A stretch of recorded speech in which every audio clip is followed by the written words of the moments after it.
Mesdames, Mesdemoiselles, Messieurs, bonjour. C'est toujours une joie pour nous de vous retrouver pour que nous puissions continuer les partages sur la parole de Dieu, pour que nous puissions continuer comme des bons disciples l'étude sur la parole de Dieu, car notre souci a toujours été celui de connaître la volonté de Dieu et par cette connaissance de la volonté de Dieu, nous parvenons à être disposés à faire ce qui est bon, ce qui est agréable, ce que Dieu attend de nous, ce qu'il nous recommande, pour que nous lui soyons agréables et que nous puissions jouir des privilèges qu'il a disposés pour ceux qui lui appartiennent, pour ceux qui lui sont agréables, pour ceux qu'il a bénis. Et il s'agit de vous, il s'agit de moi. Et l'étude que nous allons entamer ou continuer encore aujourd'hui, c'est l'étude dont le thème est celui que nous avons déjà commencé dans 3 séances précédentes. Donc, aujourd'hui, nous sommes à la 4e séance. Nous avons choisi pour thème l'idolâtrie. Nous estimons vouloir parler de l'idolâtrie parce que cela représente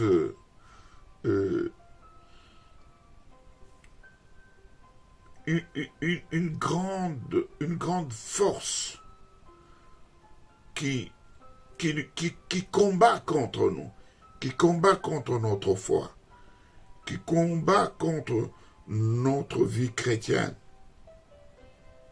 Et ainsi, nous voulons mieux la discerner, nous voulons mieux la connaître, nous voulons être dans la position de vainqueur. Nous ne voulons pas nous laisser abattre, nous ne voulons pas nous laisser entraîner par le manque de connaissances qui nous amenait carrément à la perdition, à la mort. Comme la parole de Dieu le stipule, que mon peuple meurt, manque de connaissances.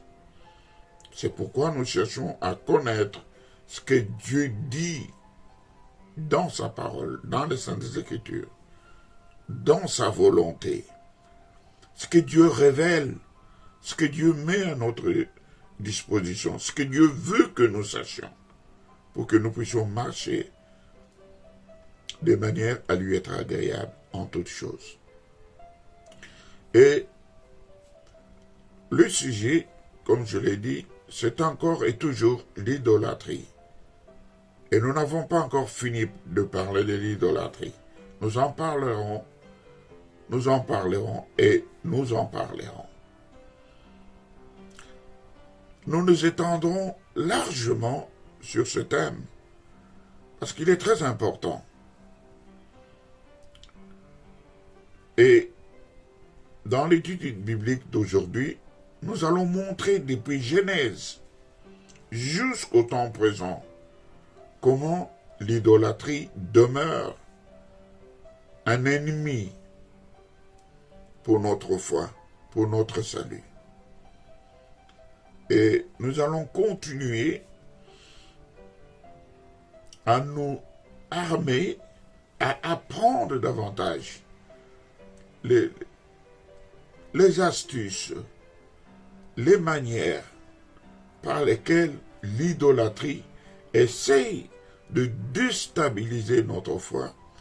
Et ainsi, lorsque nous l'aurons su, nous prendrons des dispositions fermes qui plaisent à Dieu et qui préservent notre foi de la tentation et même de la chute, beaucoup plus même de la perte de notre âme.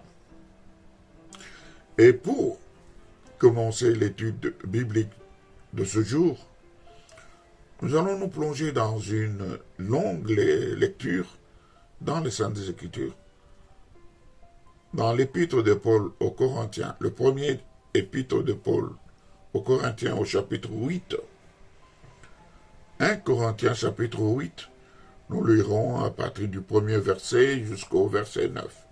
1 Corinthiens chapitre 8, nous lirons du premier verset au verset 9.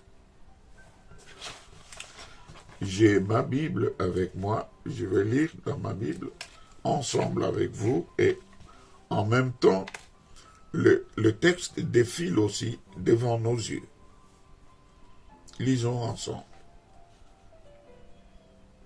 Verset 1er. Pour ce qui concerne les viandes sacrifiées aux idoles, nous savons que tous, nous avons de la connaissance. La connaissance rend orgueilleux. Mais l'amour, lui, il fait grandir dans la foi. Celui qui s'imagine avoir de la connaissance n'a pas encore connu comme il faut connaître.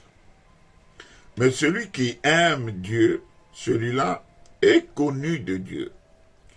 Ainsi donc, sur la question, peut-on manger des viandes sacrifiées aux idoles? Nous savons qu'il n'existe pas d'idole dans l'univers et qu'il n'y a qu'un seul Dieu. Car qu'il y ait ce qu'on appelle des dieux, soit dans les cieux, soit sur la terre, de ce fait, il y a beaucoup de dieux et beaucoup de seigneurs. Néanmoins, en ce qui nous concerne, il n'y a qu'un seul Dieu, le Père de qui toute chose vient et pour qui nous vivons, et il n'y a qu'un seul Seigneur, Jésus-Christ, par qui tout existe et par qui nous sommes. Mais tous n'ont pas cette connaissance. Quelques-uns encore, marqués par leur habitude à l'égard de l'idole, continuent à manger ces viandes avec la pensée qu'elles ont été offertes à des idoles. Alors leur conscience, qui est faible, en est souillée. Mais ce qui n'est pas un aliment qui peut nous rapprocher de Dieu, en manger ou pas, ne nous rendra ni meilleur ni pire.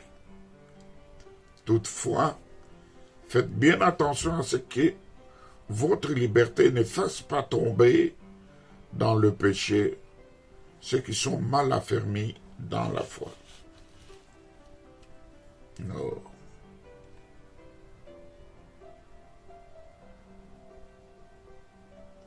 Bien-aimés, après cette lecture,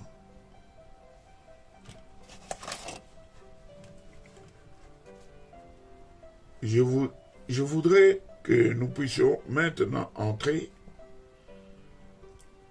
en profondeur de notre étude biblique.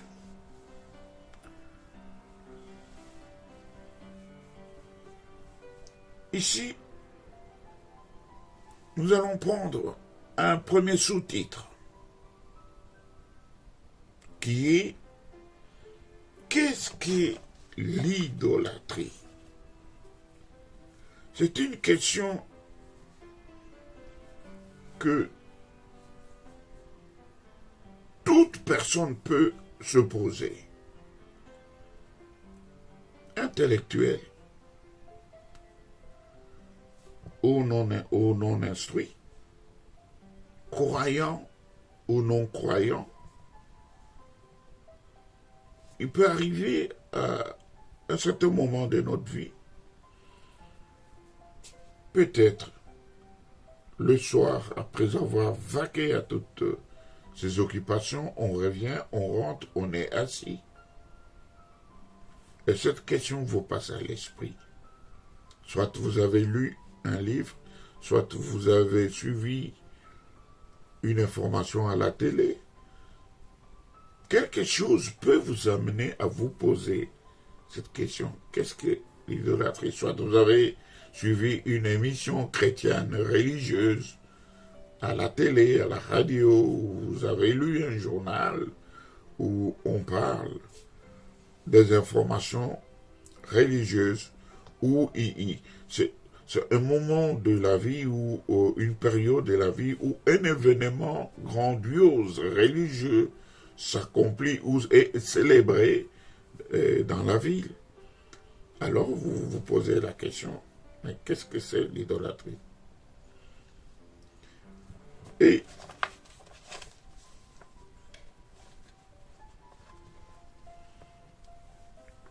nous voulons dire par là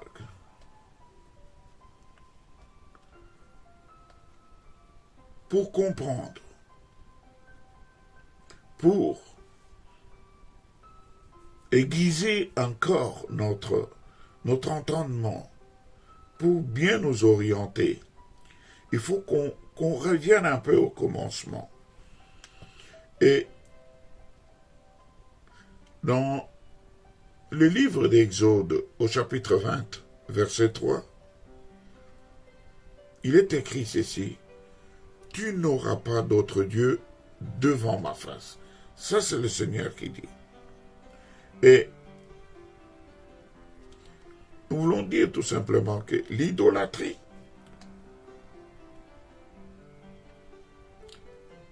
c'est inventer ou avoir de la place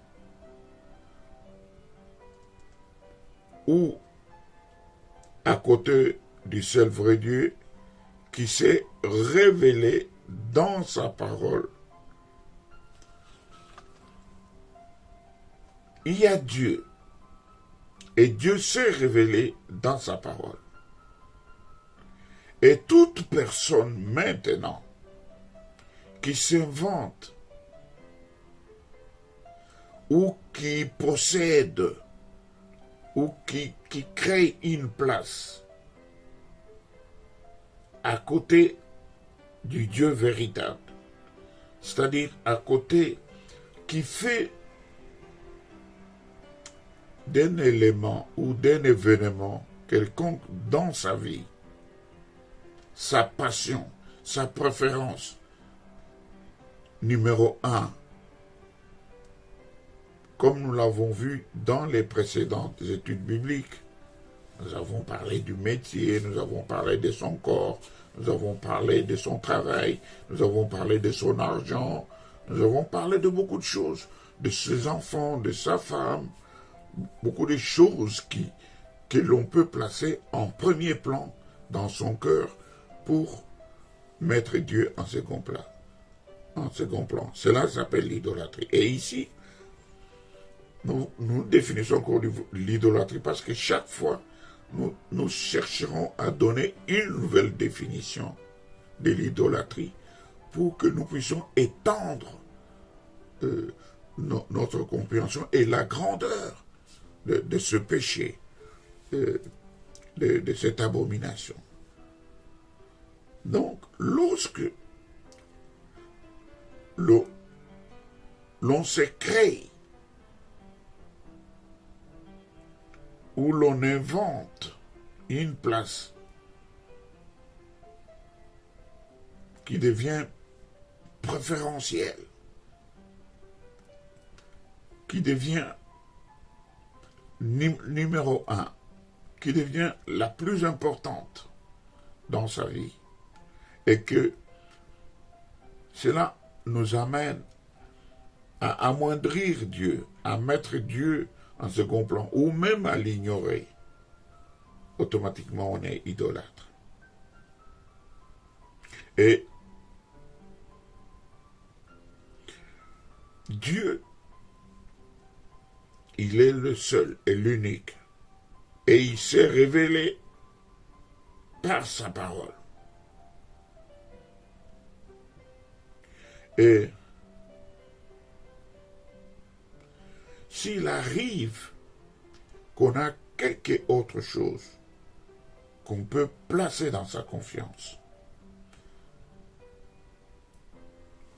qu'on peut préférer plus que Dieu. Or, Dieu, dans sa révélation, nous avons connu qu'il est le seul Dieu que nous ne pouvons avoir ni nous faire l'image, ni nous faire des statues, ni des objets qui représentent les oiseaux du ciel ou des animaux qui sont sous les eaux ou dans des brousses ou dans des forêts. Donc il n'y a aucune représentation que l'on peut se faire qui soit égale à Dieu. Si on arrive à faire ou à vivre de telles choses, on est idolâtre. Et nous allons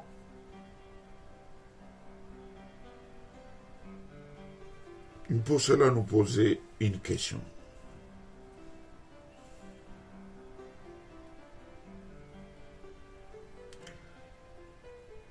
Pourquoi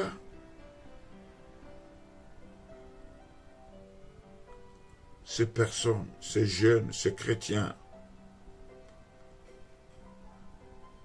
pouvaient-ils s'inventer des faux dieux? Nous savons que lorsque Paul écrit cette lettre et il envoie aux Corinthiens, les Corinthiens faisaient partie de cette communauté qui était encore jeune dans la foi parce que c'était parmi les églises que l'apôtre Paul avait implantées. Et lorsqu'il allait au milieu de ces communautés vives ou pendant les moments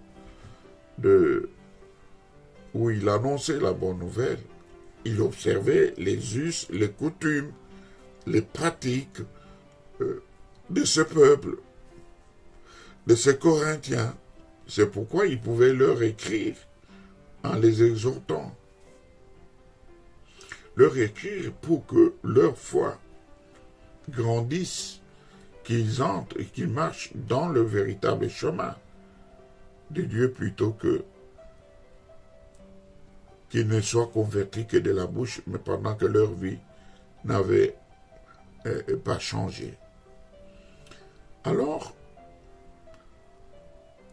dans ce passage que nous venons de lire, Paul s'adresse, comme nous venons de dire, à une jeune communauté du 1er siècle de notre ère qui se posait la question suivante. Est-il permis ou non à un chrétien d'acheter ou de manger de la viande vendue sur le marché après avoir été sacrifié à des idoles païennes? Il s'est posé ces questions. Et Paul était comme leur maître, leur formateur, car c'est lui qui leur avait annoncé la bonne nouvelle. Et c'était tout à fait logique qu'il lui pose des questions, qu'il cherche à connaître. Ils étaient aussi assoiffés de connaître la vérité. Et certains chrétiens convertis qui avaient précédemment pratiqué ce genre de rites religieux estimaient qu'ayant accédé à la connaissance du vrai Dieu par Jésus-Christ, ils pouvaient encore s'associer aux rites païens. Ces rites païens revêtaient en effet une fonction sociale importante et même des chrétiens convertis ne voulaient pas manger, ne voulaient pas plutôt manquer d'y assister pour ne pas être exclus de la vie sociale de leur vie. Bien qu'ils convertis, puisque ça faisait partie de leurs coutumes. Ils ne voulaient pas être écartés, ils ne voulaient pas être mis à part. Ils étaient convertis, mais leur vie chrétienne ne faisait pas encore preuve de conversion, car les œuvres, les fruits qu'ils manifestaient étaient pratiquement pareils à la vie qu'il menait avant la conversion. Et il se disait, puisqu'ils savaient où était la vérité et puisqu'ils étaient spirituellement forts, cela n'avait pas d'importance aux yeux de Dieu s'ils pratiquaient, s'ils participaient à ces sacrifices d'animaux dans les temples païens. Donc, c'est suite à cela, au vu de Paul, de voir ces chrétiens se comporter de la sorte, et qu'il a trouvé bon de leur écrire. Et après leur avoir écrit, il leur a expliqué la manière qui était bonne de marcher, de se conduire par rapport au sujet qu'ils avaient évoqué, aux questions qu'ils lui avaient posées en rapport aux viandes sacrifiées aux idoles. Et même des chrétiens qui étaient convertis se livraient encore à des rites païennes. Ils disaient que cela n'avait pas d'importance. Mais parce que si ils renonçaient à cela, ils allaient être rejetés de leur société. Mais ne voulant pas être rejetés, je dirais qu'ils étaient un peu tièdes, un pied dedans, un pied dehors. Ils voulaient plaire à leurs frères, à leur communauté. Et ils voudraient se proclamer dans la foi, en ayant cru à la bonne nouvelle que Paul leur avait prêchée, en vivant et en pratiquant des œuvres dignes de foi. Pour revenir à notre question initiale, qu'est-ce qu'est l'idolâtrie? On peut se demander comment il est possible qu'avec tous les témoignages et les signes de sa présence que Dieu nous accorde chaque jour dans sa création, les hommes aient pu inventer tant de fausses divinités. C'est étonnant, c'est surprenant. On se pose beaucoup de questions, on se demande.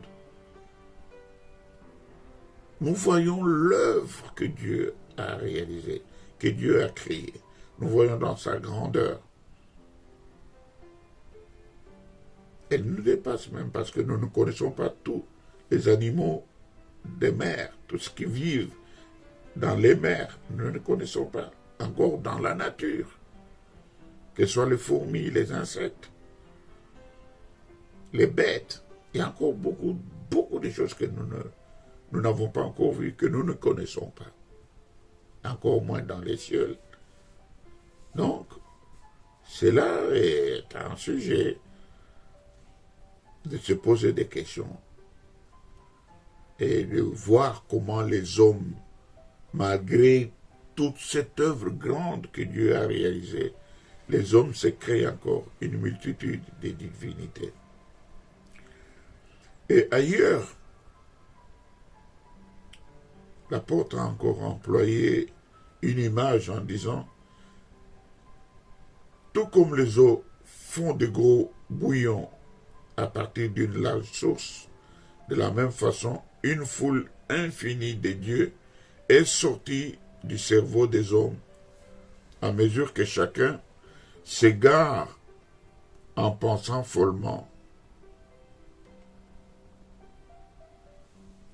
à ceci ou à cela, à ces divinités, à leur efficacité, à leurs actions. » Ainsi du temps de l'apôtre Paul au 1er siècle de notre ère, il existait en effet beaucoup de dieux. À la même occasion, beaucoup de seigneurs. Si nous prenons seulement l'exemple des Grecs et des Romains,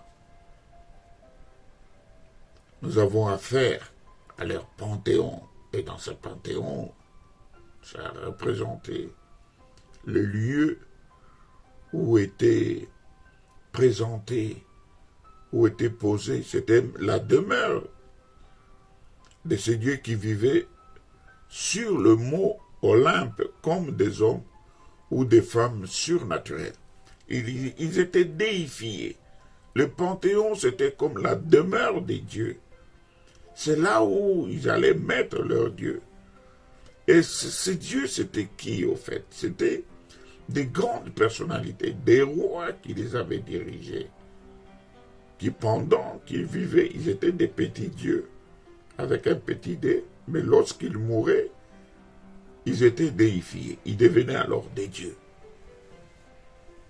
Vous vous rendez compte? Et sur la terre elle-même, les empereurs romains se faisaient adorer comme des demi-dieux. Les premières persécutions contre les chrétiens par les autorités romaines ont justement été déchaînées parce que les chrétiens refusaient d'adorer l'empereur comme une divinité. Alors l'empereur se mettait en colère. Il signait des décrets. On arrêtait les chrétiens. On les battait. On les tuait même. Il envoyait des escouades qui allaient, ou même des personnes influentes, méchantes, comme Paul, avant sa conversion, qui allaient et qui persécutaient les chrétiens.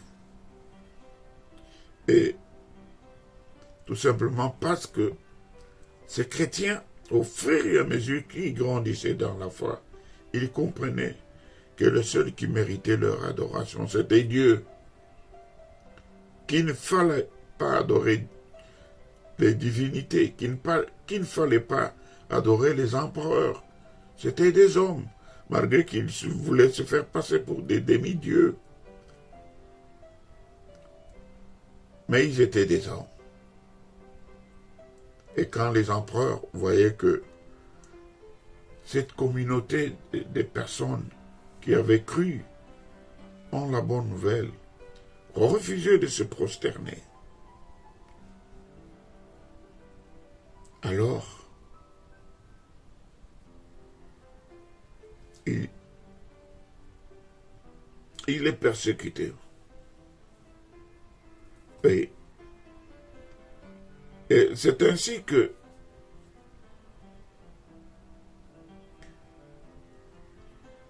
quand ces personnes, quand ces empereurs, après leur mort,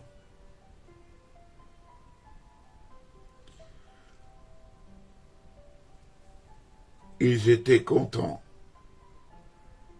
Ils pouvaient dire enfin, comme l'un d'eux, sur son lit de mort, il disait « Oh, enfin !»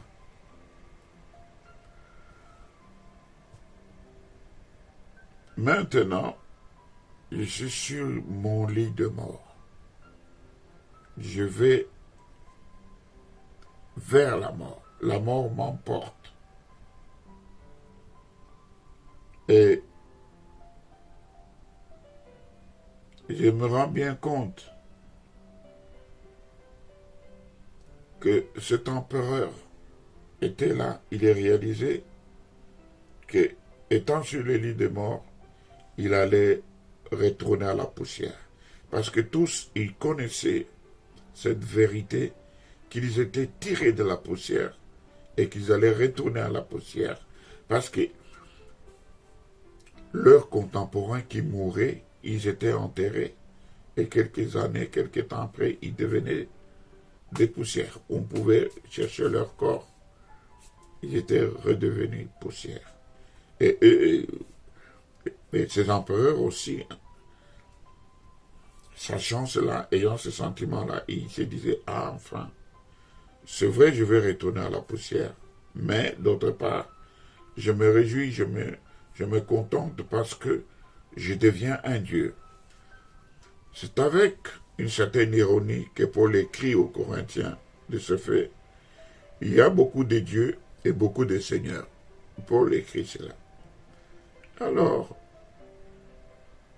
nous pouvons aussi nous poser la question, existe-t-il des formes d'idolâtrie dans nos vies?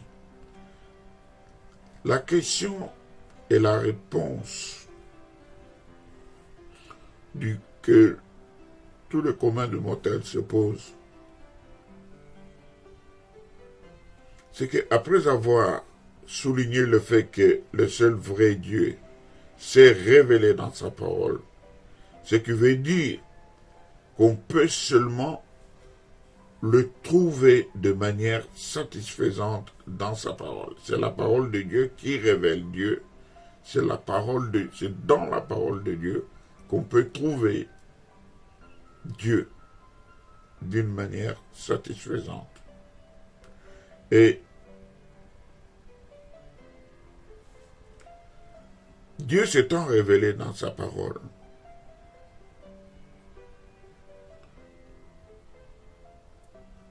pour parvenir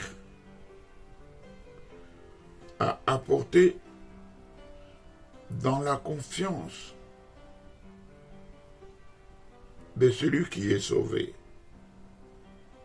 la vérité qui lui apporte l'assurance, la vérité qui lui apporte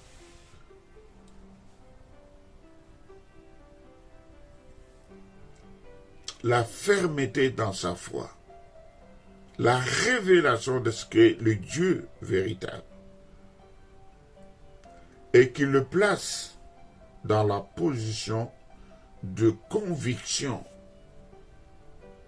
vis-à-vis du Dieu véritable et des divinités. Et Dieu a tout révélé. Et Dieu a tout mis dans sa parole. C'est l'étude de sa parole. C'est la connaissance de sa parole qui nous place dans la confiance, dans l'assurance, dans la fermeté.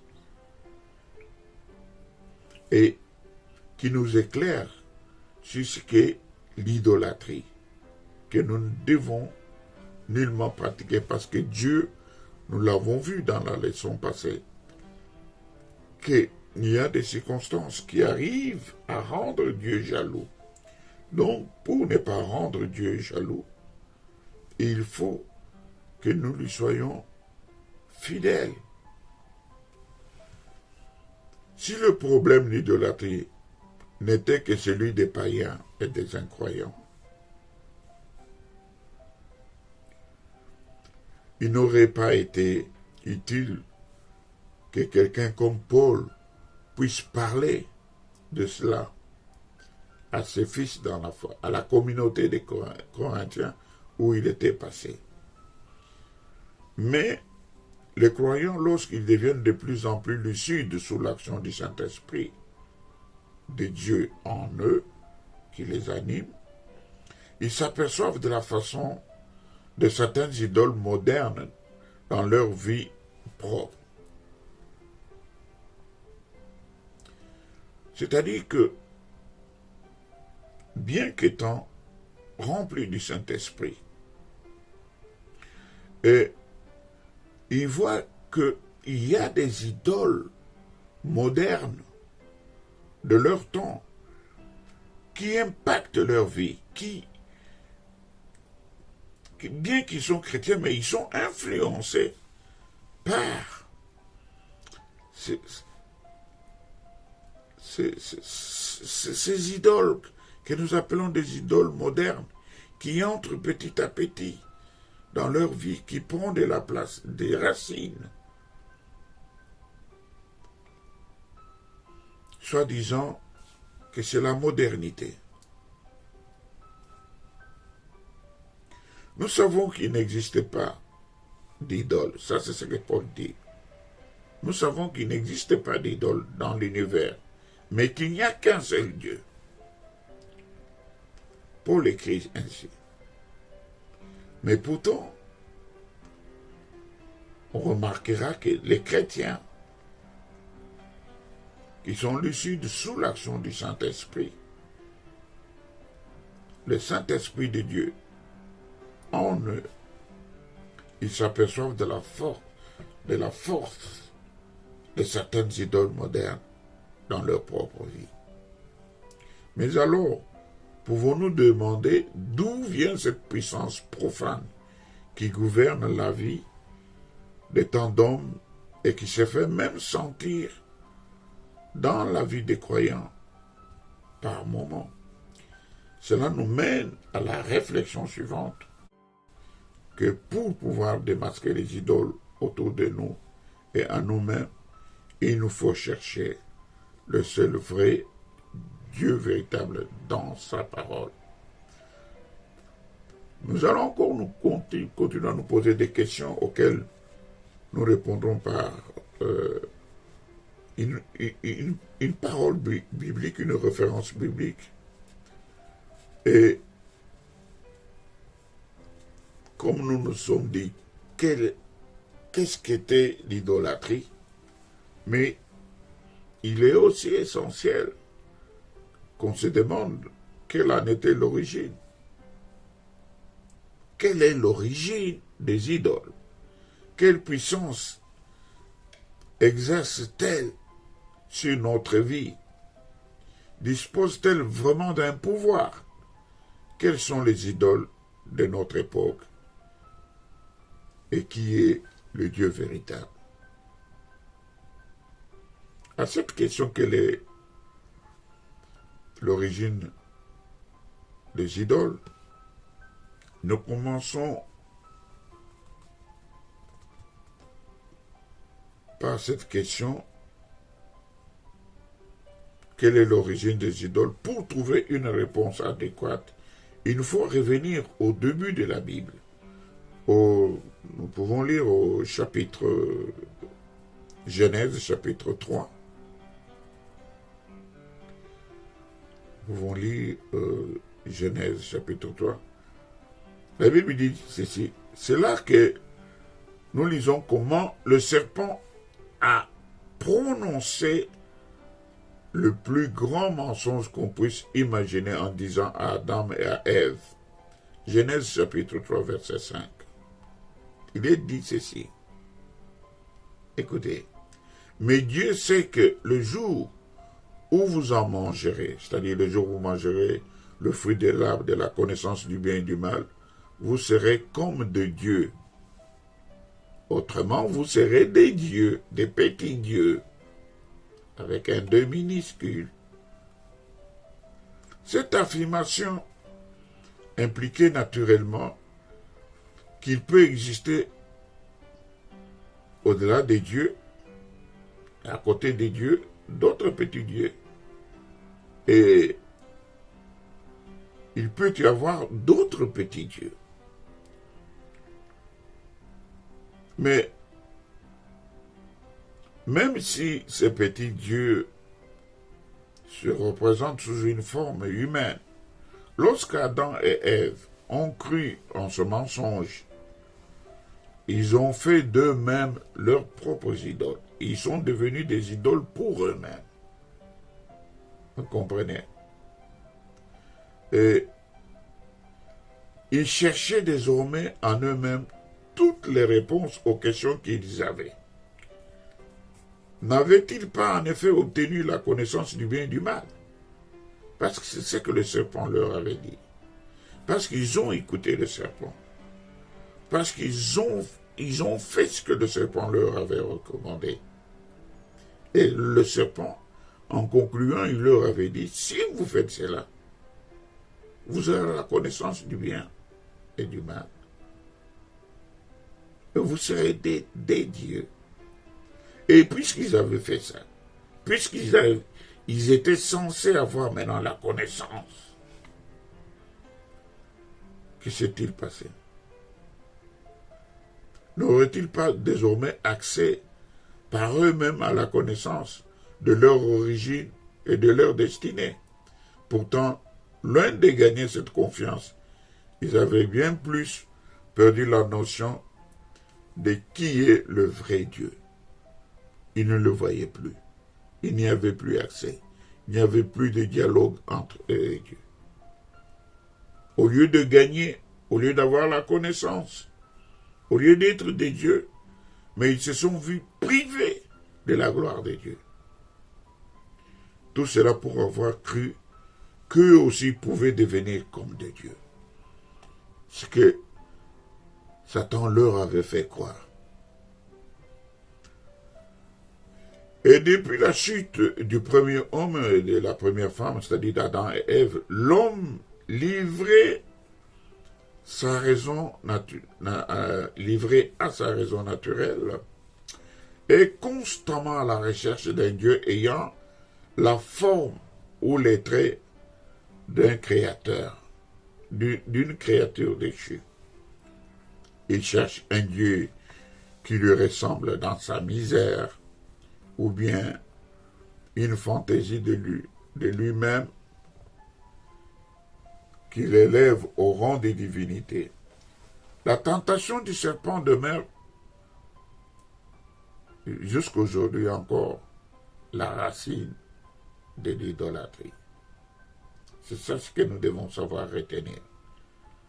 Que l'homme que Dieu a créé à son image se forge de Dieu à son image, celle d'une créature déchue.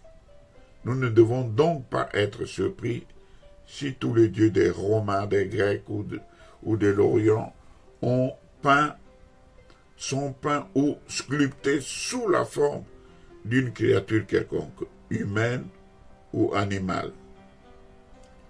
Les plus belles créatures dans la création deviennent des objets d'adoration et de culte.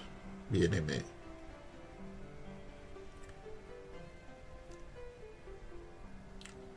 Nous allons continuer encore et encore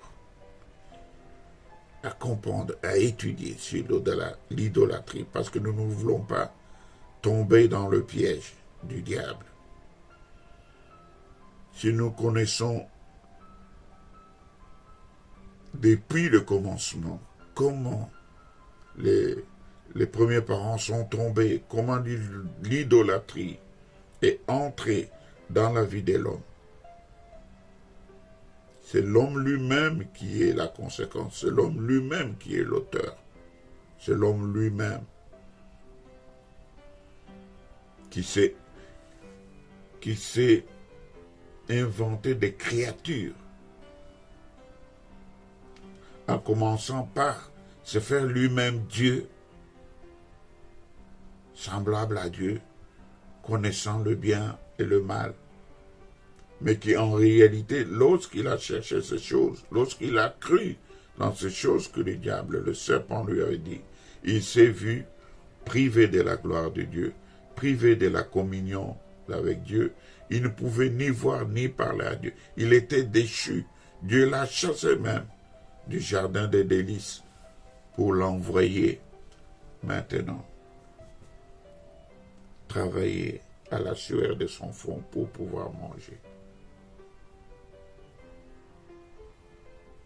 Séparé d'David, c'est pourquoi tout celui qui n'est pas converti est encore perdu dans l'idolâtrie. La Bible déclare, même ni les idolâtres, ils n'entreront point dans le royaume de Dieu.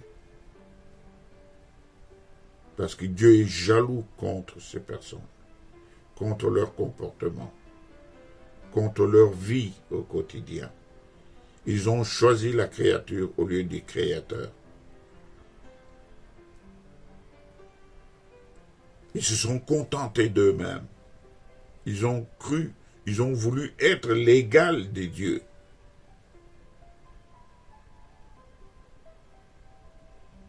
La position dans laquelle Dieu les avait placés, ils n'ont pas voulu de cela, mais ils ont voulu être au-dessus.